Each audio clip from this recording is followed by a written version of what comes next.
Salut à tous, je suis ravie de vous retrouver aujourd'hui pour une vidéo qui va parler des difficultés que je rencontre au quotidien par rapport à ma maladie. Alors c'est pas forcément des difficultés physiques, même s'il y en a quelques-unes. C'est pas forcément toujours psychique, ça peut être de l'ordre du comportement, voilà. Pour montrer que c'est une maladie qui certes est invisible, certes vient du cerveau, mais on rencontre beaucoup d'obstacles et c'est pas parce que je suis une feignasse que je travaille pas, c'est parce que tout simplement je n'en ai pas les capacités et je ne l'ai pas appris tout simplement. Première difficulté, bah, c'est mes vertiges, clairement, voilà, j'en ai toujours un peu.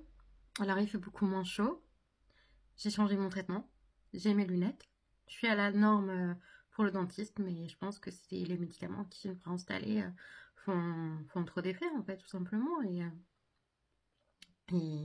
j'ai des vertiges depuis maintenant 4 ou 5 mois. Alors certes, c'est moindre que ce que ça n'a été, mais c'est toujours assez compliqué et c'est une grande difficulté du quotidien qui fait que je demande une carte de mobilité et inclusion avec mention stationnement. J'avais déjà une carte de mobilité et inclusion à cause de la fatigabilité. Et là, c'est à cause de crises d'angoisse. Oui, parce que je fais des crises d'angoisse, mais très rarement, en fait. Je ne fais pas énormément de crises d'angoisse. Crise d'angoisse, fatigabilité et vertige. En fait, les vertiges viennent beaucoup de l'anxiété. Et je pense que beaucoup d'entre vous le savent, mais les nouveaux venus ne le savent pas forcément. J'ai perdu mon papa il y a un peu moins d'un an. Et depuis c'est très compliqué. Enfin, je pense que vous en doutez, perdre un parent, c'est pas ce qui est le plus simple. Donc, je fais comme je peux, en fait. Tout à l'heure, mes sœurs étaient venues manger chez ma maman avec leurs enfants. Et bah, moi, déjà, je me sens pas capable d'avoir d'enfant, en fait. J'ai un ami qui a des grosses difficultés à cause de cette maladie psychique par rapport à son enfant. Je ne rentrerai pas dans les détails, on va faire court. Et quand j'entends ce qu'il me raconte, je me dis que je pourrais très bien être dans ce cas-là. Et je ne veux clairement pas gâcher une famille ou un homme ou un enfant parce que j'ai cette maladie-là. J'ai aussi une copine qui a perdu la garde de son fils à cause de sa maladie. J'avais une copine à l'hôtel de jour qui n'avait pas la garde de son fils à cause de sa maladie. Je ne fais pas un enfant pour me le faire enlever en fait. Mais je sais très bien comment ça se passerait si je devais accoucher, si je devais m'occuper d'un si petit être, une chose si fragile en fait, voilà, d'un être si fragile, c'est même pas une chose, désolée pour, voilà, je ne contrôle pas toujours mes mots. Et avec ma soeur, elle était avec son fils et j'ai limite tapé une crise pour du poulet en fait, et j'ai 38 ans, mais j'ai parfois des réactions de gamin. Alors oui, on peut se dire, ah, bah, tout le monde peut avoir des réactions de gamin de temps en temps. Comme je disais, je me suis excusée quand elle est partie, et elle me dit, mais c'est toi Adeline, t'es comme ça. Oui, mais je suis comme ça. Est-ce que je dois m'en vouloir? Ou est-ce que je dois essayer de changer? Est-ce que j'ai le droit de me dire que je gâche ma vie parce que j'ai une maladie? Ou est-ce que je dois essayer, malgré ma maladie, d'être une meilleure version de moi-même? Et ça rentre dans le ruminage, en fait. Ça me fait cogiter de penser ça et ça me fait du mal, en fait. Et c'est pas autant ni à moi ni à ma soeur que j'en veux, mais ça me fait cogiter. Je me dis, mais quelle est la bonne façon d'agir? Quelle est la bonne pensée? Voilà, toujours se demander quel est le bon comportement à avoir. C'est typique de moi, je veux tout le temps avoir l'aval de mon interlocuteur et ouais, c'est assez compliqué. C'est pas, c'est pas si simple de vivre en société. J'ai une phobie sociale qui s'est créée à cause de ça. Autre difficulté, leur cuisiner. C'est une grande difficulté pour moi. J'aimais beaucoup à une époque. En vieillissant, ça devient de plus en plus compliqué. De plus que dorénavant, certains le savent aussi, mais je vis dans un studio. Là, je suis chez maman, c'est pour ça qu'il y a une grande armoire derrière. Mais je vis dans un studio, dans un T2, puisque difficulté financière en fait, je ne peux pas travailler, donc j'ai pas à me plaindre vu que je n'ai pas de voiture et vu que j'habite dans une ville pas chère. Mais franchement, je suis obligée de vivre en studio parce que j'ai quitté mon T2 et que quand j'ai recommencé à chercher les appartements, je ne savais pas à quel point c'était devenu aussi cher. Donc voilà. La nourriture est une difficulté. C'est pour ça que je suis suivie par une nutritionniste pour essayer de maintenir mon poids parce que j'ai pareil, difficulté du quotidien, je grossis facilement. Alors c'est pas tant des difficultés qui l'une et l'autre sont pas là pour beaucoup de monde, mais ces difficultés qui accumulées font que ça crée un handicap en fait. Et peu importe le nom qu'il y a sous cette maladie, il y en a clairement une et on fait tout pour... alors je fais tout pour essayer d'aller de l'avant et vous me dites vous-même que je suis trop dure avec moi-même. Oui mais voilà, j'ai pris 10 ans d'un coup, je me suis vraiment vue prendre 10 ans d'un coup lors de la mort de mon papa. Alors c'est dur à regarder dans le retour, c'est dur à accepter, mais j'ai pris 10 ans d'un coup, quoi, clairement, oui.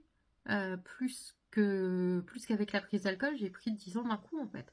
Et, euh, et ça, c'est une difficulté qui est bizarre, parce que très longtemps, à cause de la maladie psychique, alors je sais pas si c'est à cause de... Mais j'ai vu beaucoup de malades psychiques qui étaient plus jeunes que leur âge. Et moi, maintenant, je fais 40 ans, quoi. Alors c'est pas une difficulté, voilà, mais c'est frustrant, et j'ai toujours l'impression d'avoir gâché ma vie et voilà, j'ai toujours cette impression-là lorsque je vois une maman avec ses enfants qui est beaucoup plus jeune que moi, lorsque je vois les gens sortir du travail, lorsque je vois les gens rouler en voiture, faire leur achat pour les cadeaux de Noël, préparer Noël en famille, je me dis mais moi j'aurais jamais ça en fait. Voilà, donc ça vaut un peu triste, mais c'est une difficulté que, pareil, j'ai appris à apprivoiser. En fait, ce qu'il y a, c'est qu'avec cette maladie-là, on peut la soigner, mais on ne peut pas la guérir. Et ce que je peux faire, moi, au-delà des médicaments, c'est de gérer mon comportement comme je le peux, de faire du mieux que je peux, comme tout le monde, bien sûr. Ces difficultés voilà, qui accumulées font que c'est très lourd, en fait.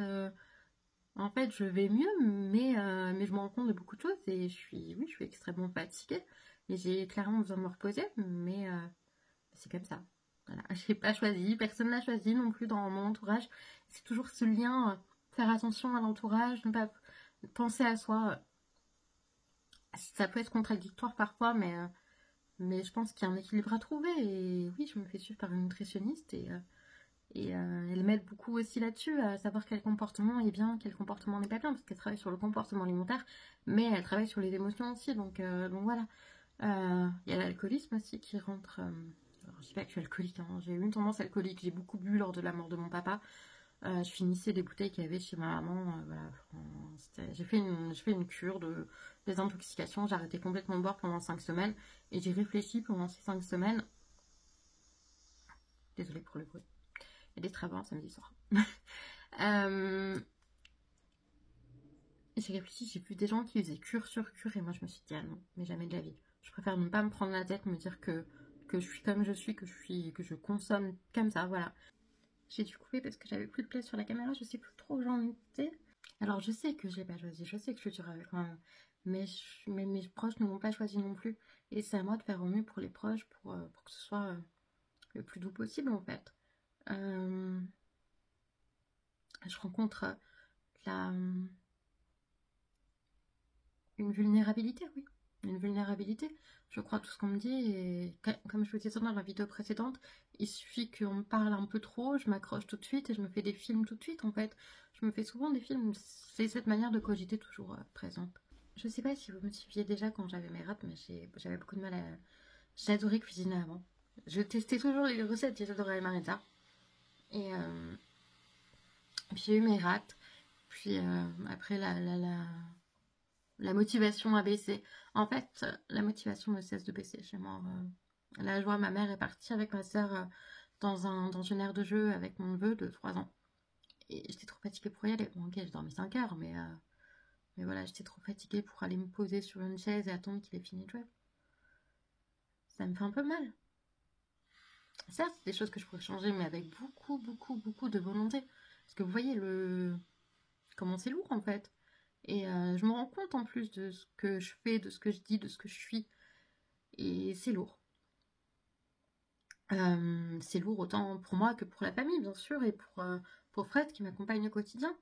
Fred a besoin de prendre des vacances de ma personne une fois par an. Il les a pas prises l'année dernière, mais il a besoin de faire des coupures. Je comprends parce que je suis très dépendante. En fait, je suis autonome, mais je suis très dépendante des gens.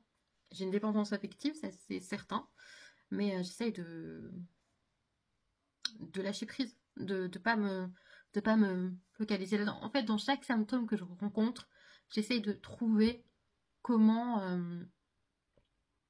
comment aller de l'avant et comment combattre ça en fait.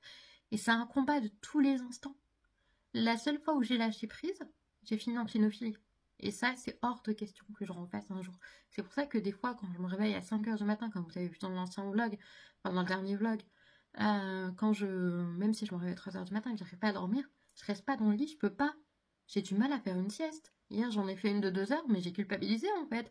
Mais qu'est-ce que j'avais à faire d'autre? Rien. Mais si je fais rien, je vais culpabiliser. Et c'est pour ça que je suis toujours en train de tricoter, en train de faire du coloriage, en train de... Voilà, j'ai toujours besoin de faire quelque chose en fait, parce que je culpabilise sinon. Et, et je me fatigue en fait. C'est pas je me fatigue, mais je perds de l'énergie qui pourrait aller dans des choses plus constructives, mais j'arrive pas à faire autrement. Euh, voilà, la fatigabilité, c'est vraiment l'un des points les pires dans, dans ce que je ressens. Je suis très dépensière aussi. Alors je sais que je suis pas la seule, mais franchement, quand on 10 du mois, alors que j'ai eu mes revenus au 5 du mois, il n'y a plus grand chose, et que je dois me faire aider soit par maman, soit par Fred. Alors certes, il y a des gens qui ont ma maladie, qui ont des maladies similaires, qui sont sous curatelle. Je sais, ou enfin, peu importe comment on l'appelle, qui ont des contraintes financières, qui ont des... Ah, je sais plus comment ça s'appelle. Des... des aidants, mais pas vraiment des aidants, qui ont des obligations financières, un budget à suivre, voilà, qu'on leur donne pas plus. Et s'ils ont... Enfin, voilà, mais moi je suis obligée de me le faire toute seule, mais c'est très dur en fait à tenir. Et des fois je me dis, est-ce que j'aurais pas besoin d'une tutrice ou d'une curatelle? Des fois je me pose la question. Et, euh, et là ça me fait peur de voir les effets qui se dégradent avec le temps et de vieillir, tout simplement, ça me fait peur. Et j'ai du mal à porter mon attention, alors je vais à l'église, mais j'ai besoin de tricoter en même temps. Alors, ok, c'est pas une église catholique, donc voilà, il y a personne qui m'en veut. Il y a tout le monde qui est là, ok, tu fais ce que tu peux, qui m'encourage, même qui est content de me voir, qui est content que je sois là avec mon tricot et que j'écoute, parce que c'est la seule manière de me concentrer et de savoir ce qui est dit. Hier, on regardait les Jeux Olympiques avec Fred. Lui, il faisait rien et moi, je tricotais et j'étais capable de lui dire ce qu'il n'avait même pas entendu. Donc, en fait, voilà, je pense qu'il y a clairement des troubles de l'attention. Des TDA, tout simplement. Mais, euh, mais voilà, c'est de pire en pire. En fait, c'est ça qui me donne envie de faire cette vidéo de me bouger. En fait, j'ai très mal vécu cet instant avec ma soeur où elle me dit oui, mais c'est toi. Non, je veux pas que ce soit moi. Je veux pas être cette personne qui vit comme une gamine. Ok, j'ai 38 ans, j'ai pas d'enfant, j'ai pas de travail. Je suis souvent chez ma maman, je fais rien. Mais, désolée pour le bruit. Elle est un peu coulée. Je fais rien, mais j'ai,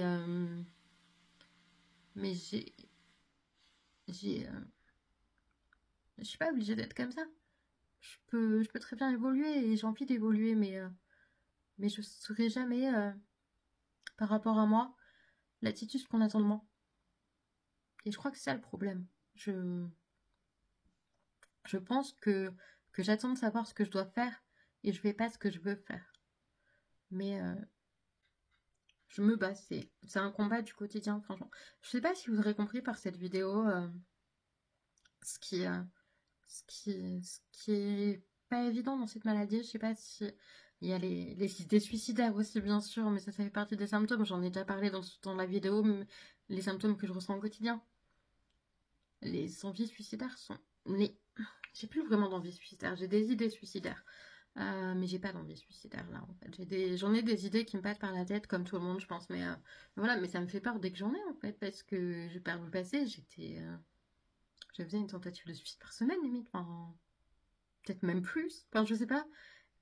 Je me rappelle avoir passé un été entier à l'hôpital psychiatrique parce que je faisais que tentative de suicide sur tentative de suicide. Et, euh, et je peux pas rester comme ça. Mais je pouvais pas rester. Non, je suis plus comme ça. Mais je pouvais pas rester comme ça. Et là, j'avais eu un déclic. Et là, oui, ma soeur qui me dit, mais c'est toi. Mais non, je veux pas que ce soit moi. Je veux être différente. Enfin, je veux être différente. Je veux pas être comme ça. Mais il faut que je travaille sur moi-même. Clairement. Je voulais vous en parler, mais j'ai oublié complètement. Je le vois tous les 6 mois. Et quand je l'ai vu, là, il y a quelques jours. Il m'a complètement expédié. Il a dit oui, ok, ok, ok, ok. Ok, allez, c'est bon, merci. On a rendez-vous en janvier. Cool. Heureusement que j'ai une infirmière psy à côté. Je lui en veux pas. Je n'en veux pas à ce psychiatre de m'avoir expédié. Il fait ce qu'il peut. Il a beaucoup de patients. On est dans une ville où il y a un désert médical. On parle de psychiatrie où c'est encore pire. Et je n'en veux pas en fait. C'est comme la vidéo que j'ai faite sur l'hôpital ne soigne pas ses malades. C'est pas l'hôpital qui ne soigne pas ses malades, c'est l'État qui n'aide pas l'hôpital à soigner ses malades. Donc voilà. Je sais qu'il y a des gros soucis. Je sais qu'il y a aussi beaucoup de médecins qui préfèrent partir au soleil, ou voilà, mais je pense que s'il y avait des choses mises en place par l'État, il resterait dans ces déserts médicaux parce qu'il y a besoin, franchement. Il y a mes dents aussi. C'est dû aux médicaments. Hein. Il y a l'alcool, bien sûr, au tabac. Mais tous ceux qui fument et qui boivent n'ont pas les dents ainsi. Hein. Pourtant, je me les lave les dents. Mais là, j'ai un gros trou. C'est bientôt réparé, mais voilà. C'est un complexe. Et je le montre pourtant. Parce que je vais vous montrer sur cette chaîne que la vie, c'est pas tout rose. La vie, c'est pas des voyages aux Caraïbes, ou c'est pas des hôtels 5 étoiles, ou même des campings 5 étoiles, je sais pas. Ou du maquillage parfait. Voilà, je vais vous montrer la vie, la vraie. Et je crois que je suis bien placée pour témoigner des difficultés qu'on peut rencontrer dans la vie. Donc, bien sûr que mes difficultés, n'importe qui peut les rencontrer. Et voilà, et j'ai des cheveux blancs partout. J'adore, on adore vieillir. Voilà. Donc oui, mon psychiatre m'a expédié, mais je n'en veux pas non plus. Il est le seul psychiatre de cet endroit-là. Donc comment peut-il faire autrement? Comment peut-il faire autrement qu'en expédiant ses patients? Je ne vois pas. Il a tout le CMP, tout le centre médico-psychologique entier de ma ville à gérer. Il peut pas faire autrement, et je comprends qu'il en est marre des fois, qu'il ait juste envie d'expédier ses patients quand il sait que c'est pas trop grave. Alors oui, j'avais l'impression de retomber au début de ma maladie, mais non, parce que je suis évoluée depuis. Et je sais certaines choses à faire et certaines choses à ne pas faire. Et donc je compte. J'ai bien fait de m'automédicamenter aussi, parce qu'il m'a gardé le même suivi. Et c'est ça qui prouve et qui me rend fière que je me connaisse autant. Et je vois qu'il y a d'évolution au quotidien finalement. Et que parfois, peut-être par ces choses qui me dérangent, ok, ça fait mal, ok, c'est dur, mais ça va venir avec le temps. Et si je souhaite la meilleure version de moi-même à 100 ans ou à 90 ans, eh ben, j'aurai la meilleure version de moi-même à 90 ans. Et voilà, je rencontre ces difficultés-là chaque jour, mais il y en a sûrement d'autres que j'ai oubliées parce que j'ai pas noté, mais, mais c'est comme ça. Et on n'a pas toujours ce qu'on souhaite dans la vie, on n'a pas la vie, on a rarement la vie qu'on avait imaginée. Certains, je pense très peu, ont la mieux, mais je pense que très peu sont les personnes qui ont une vie mieux que ce qu'ils avaient rêvé.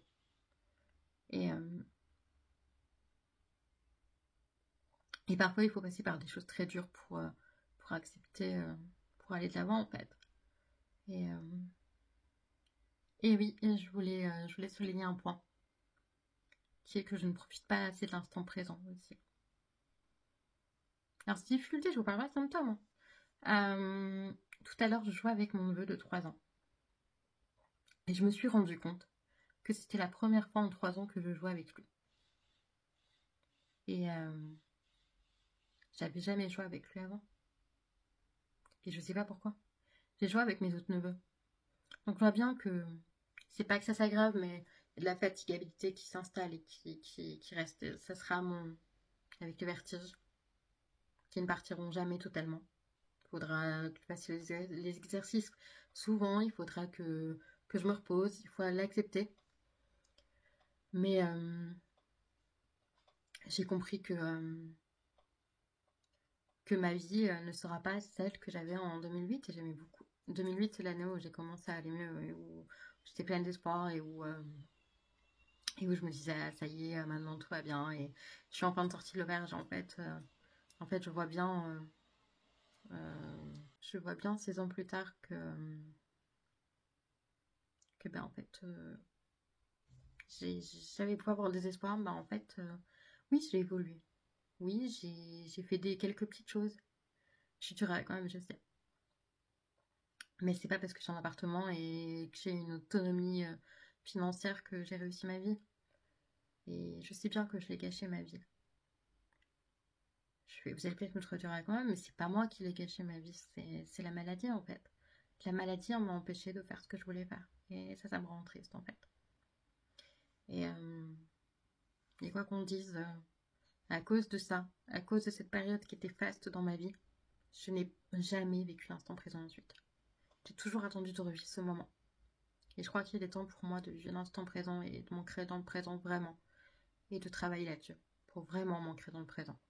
Parce que là, c'est plus possible d'attendre d'avoir 22 ans alors que j'ai 38 ans. Ça fait 16 ans que j'attends de revivre ce que j'ai vécu. Et pourtant, pour rien au monde, je me retournerai à cette époque-là, car il s'est passé des trucs atroces. Même si je pouvais les changer. Mais l'effet papillon, je sais pas si vous connaissez le film, mais enfin, on peut pas changer le passé. On peut pas revenir dans le passé, et on peut pas savoir le futur. Voilà, je finirai là-dessus. Je sais pas si vous aurez compris le but de ma vidéo. C'était plus comment axer mes pensées au quotidien, comment je pense, qu'est-ce que je mets en place, qu'est-ce qui est difficile avec ma maladie, dont je ne dis plus le nom car j'avoue que je l'ai dit au début. Donc j'évite de dire le nom parce que personne n'est d'accord, parce que voilà, il n'y a pas besoin de dire un nom, j'ai une maladie psychique et je vais pas dire c'est tout ce qui compte parce que je ne dis pas que ça bien sûr, mais c'est tout ce qui compte dans cette vidéo, le fait que je sois atteinte d'une maladie psychique. Je dis bien je suis atteinte d'une maladie psychique parce que je sais bien, vous avez été nombreux lorsque j'ai parlé de mes symptômes, je ne suis pas que ça, non je ne suis pas que ça, mais ça joue beaucoup sur mon quotidien. Et voilà, donc je compte mettre en place la méditation, le yoga, la prière, et voilà, parce que je suis chrétienne,